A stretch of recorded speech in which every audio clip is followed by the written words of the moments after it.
في عالم تتشابك فيه الأقدار وتتصادم فيه الرغبات، تبدأ حكاية قد تغير مفهومنا للحقيقة. نرجس، امرأة تدفعها قسوة المجتمع ووطأة الظروف لبحث مضن عن الاستقرار. وسط هذه المتاهة تظهر وجوه تشاركها مسيرتها، بعضها سند وبعضها الآخر قد يكون سبباً في مزيد من الضياع. في يدها خيوط الأكاذيب، وفي قلبها أمل واهٍ ببناء أسرة وهمية تجلب لها الطمأنينة المفقودة. تتشابك الأحداث العائلية وتتصاعد الوتيرة، فكل خطوة تغرق نرجس أكثر في عالم من صنعها. برؤية فنية متفردة يقدم لنا المخرج المبدع سامح علاء عالماً ينبض بالصراع الإنساني العميق. تتجسد الشخصية الرئيسية ببراعة مذهلة على يد النجمة ريهام عبد الغفور، التي تنقل لنا آلام نرجس وآمالها.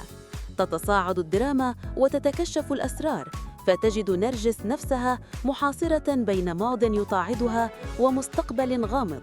ويشارك في هذا العمل النخبة من النجوم ليضفوا عمقاً وتأثيراً على كل مشهد. بين لحظات سعادة خاطفة وألم عميق تتأرجح مشاعر نرجس ويتمزق قلبها بين ما تريده وما يفرضه عليها القدر.